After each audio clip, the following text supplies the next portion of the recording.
Olá, eu sou Ana Cláudia Piccolo, neurologista, neuroimunologista e atualmente vice-coordenadora do Departamento Científico de Neuroimunologia da Academia Brasileira de Neurologia. Estou aqui com o professor Gutenberg Santos, professor das universidades Estácio de Sá, IDOMED e da Federal Fluminense, onde coordena os ambulatórios de doenças desmelinizantes e é membro do Departamento Científico de Neuroimunologia da ABN.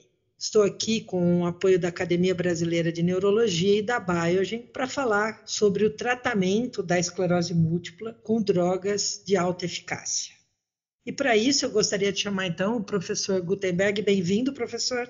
Olá, Ana, muito obrigado pelo convite, muito obrigado à Biogen, muito obrigado à Academia, é um prazer poder participar desse podcast. Professor Gutenberg, eu queria perguntar como é que você conceitua a esclerose múltipla altamente ativa ou de alta atividade? Então, Ana, até os dias atuais, a gente não tem um consenso com relação à definição de esclerose múltipla altamente ativa, mas, pragmaticamente, a esclerose múltipla altamente ativa ela tem sido definida como aquela esclerose múltipla que está associada aí a surtos graves e repetidos e um acúmulo mais acelerado de incapacidade, né? E aqueles pacientes que tenham alta atividade inflamatória de doença. Mas mais objetivamente, quando a gente vai falar a respeito de PCDT, né, no SUS ou de rol da ANS, a gente tem essa definição muito mais objetiva, né? Então, naqueles pacientes que são naive, né, que estão começando o tratamento da esclerose múltipla agora, a gente definiria como 2 ou mais surtos com recuperação incompleta ali durante um ano, né?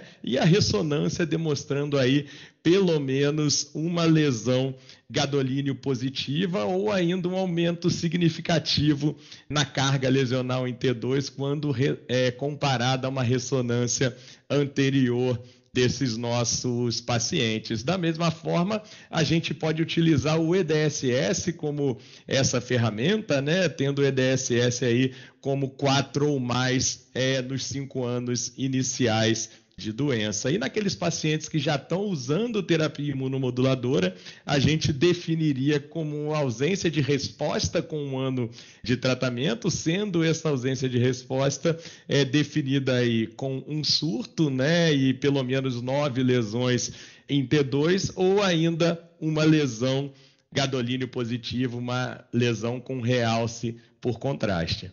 Então, considerando esses conceitos que você nos mostrou agora, né, e que parece, pelo que você citou, já estão incorporados esses conceitos, então, de doença altamente ativa no protocolo do SUS, o PCDT-SUS, e também no RAL-ANS, eu gostaria que você comentasse sobre quais seriam os benefícios de se iniciar com essas medicações precocemente e quais são hoje as medicações que são consideradas terapias de alta eficácia nos nossos protocolos. Exatamente, Ana. Então, basicamente, tanto o PCDT do SUS, né, quanto o rol de cobertura obrigatória da ANS, ainda hoje, eles preconizam o tratamento por linhas, né? Ou seja, o escalonamento do tratamento desses nossos pacientes. Mas quando a gente consegue definir que esses pacientes têm alta atividade de doença, a gente consegue bypassar esse escalonamento e já acessar medicamentos de alta eficácia mesmo para aqueles pacientes que são naive. Na prática, hoje, a gente tem diversos medicamentos de alta eficácia com mecanismos de ação diferentes entre eles, né? Então, a gente tem o natalizumab, por exemplo, que é um medicamento de barreira, a gente tem o ofatumumab, o acrelizumab, que são anti-CD20, e a gente tem uma terapia de indução como o alentuzumab. E, é claro, a gente deve, dentro das nossas limitações, escolher o medicamento mais adequado para aquele perfil de paciente que se apresenta no nosso ambulatório. Tem diferença entre o protocolo do SUS e o RAL-ANS? São as mesmas medicações? Como é que funciona isso? Tem sim, Ana. Então, isso é um aspecto que vale a pena a gente comentar. Hoje, naqueles pacientes que a gente define alta atividade de doença, tanto no PCDT quanto no rol da ANS, a gente já consegue acessar o natalizumab de imediato. E aí, as diferenças começam a partir desse uso do natalizumab. Na Agência Nacional de Saúde Suplementar, a gente teria como uma alternativa ao uso do natalizumab não somente aí os anti-CD20, né, como são o acrelizumab e o ofatumumab, mas também o alentuzumab. E já no PCDT do SUS, a gente teria como alternativa aí ao uso do natalizumab o alentuzumab. A gente não tem disponível ainda hoje no PCDT os medicamentos anti-CD20.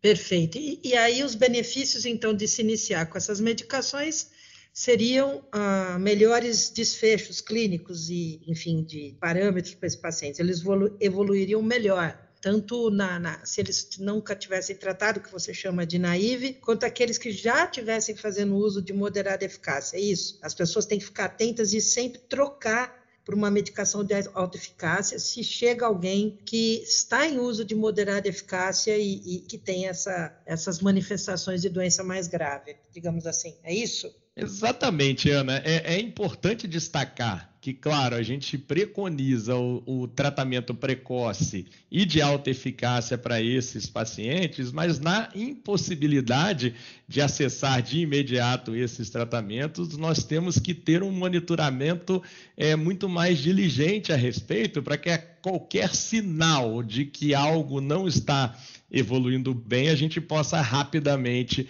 fazer a troca desses medicamentos. E apesar da gente ainda não ter publicado dados dos estudos controlados, comparando tratamentos de alta eficácia precoce versus escalonamento, o Treat-MS e o Deliver-MS, a gente já tem hoje publicados diversos artigos de coortes internacionais, de databases internacionais a respeito do assunto, mostrando para a gente não só melhores desfechos com relação à atividade inflamatória, ou seja, surto e ressonância, mas também com relação à progressão de incapacidade. Então, a gente tem a coorte inglesa, a gente tem a coorte australiana, a gente tem a coorte italiana demonstrando esses resultados, e só para acrescentar, a gente teria aí um principal estudo que foi publicado lá em 2021, que compara o approach de duas coortes nacionais, a coorte dinamarquesa, que tem por hábito o escalonamento, versus a corte sueca, que tem por hábito o tratamento de alta eficácia precoce, e a gente tem os resultados demonstrando o descolamento dessas curvas, tanto no tocante à progressão de incapacidade, quanto no tocante a surto nesses nossos pacientes. Perfeito. Então, a gente já entendeu que é importante identificar esses critérios, tanto para paciente SUS quanto da saúde suplementar. É importante que a gente saiba usar essas medicações. Agora, a gente já sabe que elas são mais eficazes, os pacientes vão evoluir melhor. Mas em relação à segurança dessas terapias de alta eficácia, como que você faz, como você mitiga os riscos para essas medicações, que tipo de risco que essas medicações trazem e como que isso pode ser feito? Tá ótimo, Ana. Então, acho que vale a pena a gente falar um pouquinho a respeito de segurança. Não é somente eficácia que a gente busca para esses nossos pacientes, mas a gente busca também comodidade e segurança. Então, estratificando aí por mecanismo de ação, a gente tem no tocante ao natalizumab, né, a questão relacionada à possibilidade de leucoencefalopatia multifocal progressiva, né, que seria o principal evento adverso que a gente tem que evitar.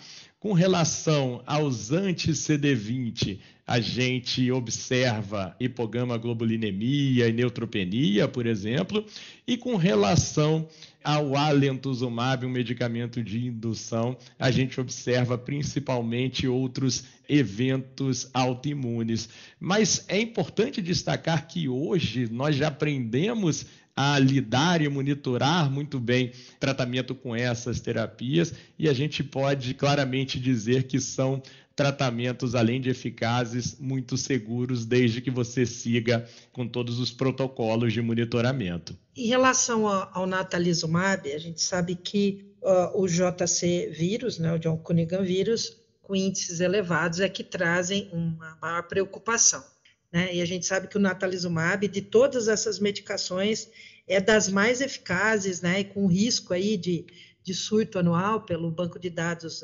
americano de 0,04, ou seja, mais de 95% dos pacientes não apresentam surtos nesses últimos 10 anos. Então, eu gostaria que você comentasse em relação ao natalizumab, como que é feito esse controle. Ótimo, Ana. Então, é importante destacar que desde que começou o programa de monitoramento desses pacientes, apesar da gente ter cada vez mais pacientes usando natalizumab no dia a dia, o número de casos de leucoencefalopatia multifocal progressiva caiu vertiginosamente e não para de cair, né? Então, o que você falou é super importante. O natalizumab é um medicamento que tem um alto poder anti-inflamatório, é um medicamento que tem um rápido início de ação, e por ser um medicamento tão bom como a gente tem discutido aqui, nós fomos verificar uma maneira mais segura de utilizar o medicamento. Então, a gente teve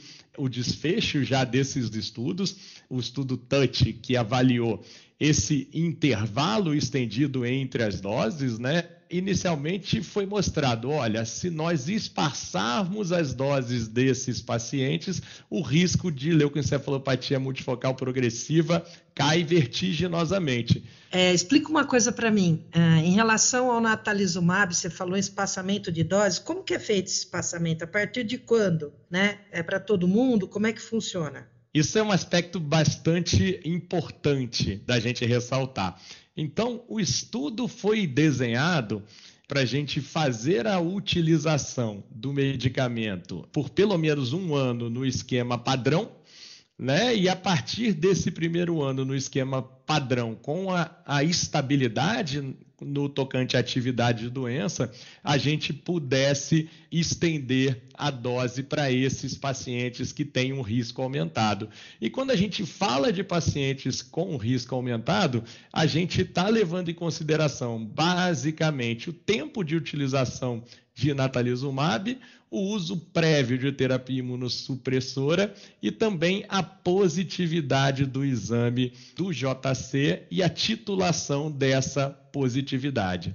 Perfeito. Olha, informações muito importantes, né? Nós teremos mais informações em relação ao protocolo de monitorização de imagem, que também está na bula do natalizumab, um outro podcast com o professor Antônio Rocha. Eu gostaria de agradecer demais todas essas informações que você nos trouxe, vai nos ajudar muito em termos de academia brasileira, no tratamento, na melhor utilização dos nossos protocolos, para que a gente possa cada vez mais diagnosticar precocemente e tratar de forma mais adequada todos esses pacientes. Muito obrigada, professor Gutenberg. Até a próxima. Muito obrigado, Ana. Gostaria de agradecer a você, a academia, a Biogen e deixar uma mensagem final, né? Que tempo é cérebro, tempo é medula e nós temos obrigação de tratar os nossos pacientes de maneira precoce e impactante. Muito obrigado. Gostaria muito de agradecer a Biogen pela oportunidade